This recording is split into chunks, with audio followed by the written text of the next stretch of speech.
যে কোনো ভিডিওর ব্যাকগ্রাউন্ড রিমুভ করুন 30 সেকেন্ডের ভিতরে একটা ক্লিকে। আমি এখন যে জায়গাটিতে দাঁড়িয়ে আছি এখানেই দাঁড়িয়ে ভিডিও করছি।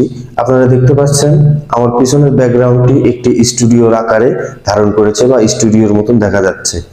ভিডিওটি কিভাবে বানাবেন ছোট্ট একটা অ্যাপ্লিকেশন দিয়ে চলুন দেখে আসি কিভাবে ভিডিওটি তৈরি করা হয়। আর হ্যাঁ, এরকম ইম্পর্টেন্ট ভিডিও পাওয়ার জন্য আমার ইউটিউব চ্যানেল ও ফেসবুক আইডিকে ফলো দিয়ে সাথে থাকুন। প্রথমে মোবাইল থেকে গুগল প্লে স্টোরে গিয়ে আমরা ক্যাপকাট সফটওয়্যারটি ইনস্টল করে নেব। ক্যাপকাট সফটওয়্যারটি ইনস্টল করা হয়ে গেলে আমরা এখান থেকে ব্যাক করে আসি। আপনারা দেখতে পাচ্ছেন আমাদের ফোনে ক্যাপকাট সফটওয়্যারটি অলরেডি ইনস্টল করা আছে। এখানে কাজ শেষ, আমরা চলে যাব গুগল ক্রোম ব্রাউজারে। ক্রোমে গিয়ে আমরা স্টুডিও পিকচার লিখে সার্চ করব। সার্চ করলে আমাদের কাছে এরকম পিকচার আসবে। এখান থেকে আমরা যে কোনো একটা পিকচার যেটা ব্যাকগ্রাউন্ডে রাখবো ওই পিকচারটাকে আমরা ডাউনলোড করে নেব।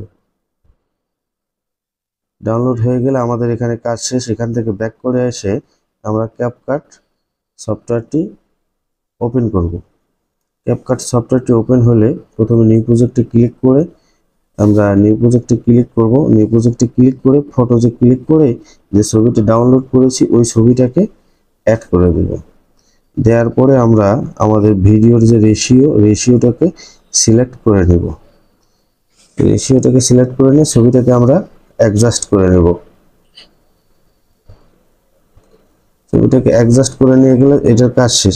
এই ছবিটাকে আমরা টেনে বড় করে দেব আমাদের ভিডিওটার পরিমাপ অনুযায়ী। এরপরে এন্ড স্ক্রিনটাকে ডিলিট করে দিব। ভিডিওটাকে আমরা যেটা রিমুভ করব, যেটার ব্যাকগ্রাউন্ড, ওই ভিডিওটাকে আমরা ইম্পোর্ট করব। ক্লিক করে ইম্পোর্ট করে দেওয়ার পরে ভিডিওটাকে আমরা ওভারলে করে দেব। ওভারলেতে ক্লিক করে ওভারলে করে দিব এবং এই ভিডিওটাকে টেনে সামনে নিয়ে আসব। নিয়ে এসে পিছনে দেখব যে আমাদের ভিডিওটা যত বড় অত বড় স্ক্রিনটা হয়েছে কিনা। না হলে আমরা এটাকে টেনে এত দূর নিয়ে এসে অ্যাডজাস্ট করে দিব। আপনারা দেখতে পাচ্ছেন এখন অ্যাডজাস্ট হয়েছে এবং এটার ওই এন্ড স্ক্রিনটাকে আমরা ডিলিট করে দেব। হওয়ার পরে আমরা যে ভিডিওটা ওভারলেতে নিয়েছি ওই ভিডিওটাতে আবার ক্লিক করব এবং কাট আউটে ক্লিক করে দেব। রিমুভ ব্যাকগ্রাউন্ডে ক্লিক করব। একটু অপেক্ষা করব, ব্যাকগ্রাউন্ডটা রিমুভ হতে একটু সময় নেবে। আপনারা দেখতে পাচ্ছেন 0% 1% হচ্ছে, একটু সময় লাগবে। আর হ্যাঁ, অবশ্যই কিন্তু মোবাইল ফোনে ইন্টারনেট কানেকশন থাকতে হবে। আমরা একটু অপেক্ষা করি ভিডিওটা 100% হওয়া পর্যন্ত।